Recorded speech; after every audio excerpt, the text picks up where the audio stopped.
बच्चों के लिए समीकरण का सवाल दूसरा देखते हैं कि 3x minus 5y equal to minus 1 and x minus y equal to minus 1। समीकरण 1 और 2 लिखा गया है। मुझे प्रतिस्थापन विधि से ही हल करनी है। हमने एक सवाल बता दिया है, दूसरे सवाल को मैं बताने जा रहा हूँ। ध्यान से आप लोग देखें, सवाल को समझें, हल करें। तो समीकरण 1 से ही शुरू होता है। समीकरण 1 से तो 3x minus 5y equal to minus 1 and अगर हम x का मान निकालते हैं तो 5y को राइट हैंड साइड में ले जाएंगे। इसलिए समीकरण नंबर 1 और 2 मुझे ऐसे समीकरण को देखना है जहाँ पर सवाल आसान हो। तो हम देखते हैं कि अगर समीकरण नंबर 2 को अगर हम हल करते हैं तो मेरा सवाल आसान हो जाएगा। तो समीकरण नंबर 2 से हम हल करते हैं। समीकरण 2 से, ठीक है, आइए समीकरण 2 से। तो समीकरण 2 से x minus y equal to minus 1। समीकरण 2 से तो x का जब मान निकाल देंगे minus y minus 1 plus y, x का मान हो गया। अब x का वैल्यू भरेंगे।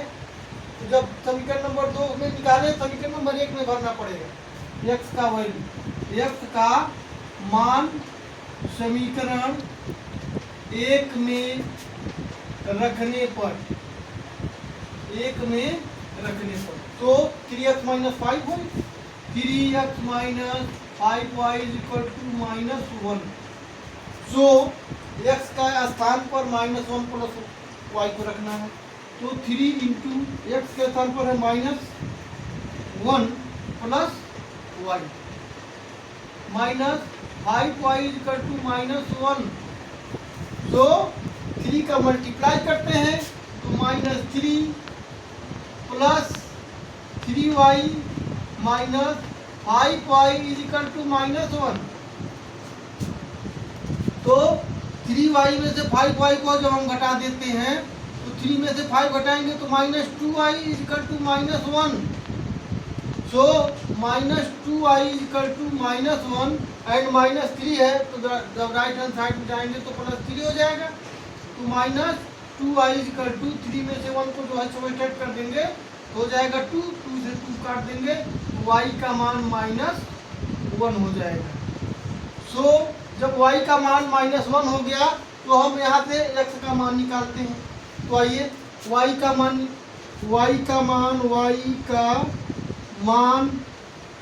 समीकरण 1 में बड़ा हो जाएगा, इसलिए हम समीकरण 2 में भरते हैं। y का मान समीकरण 2 में रखने पर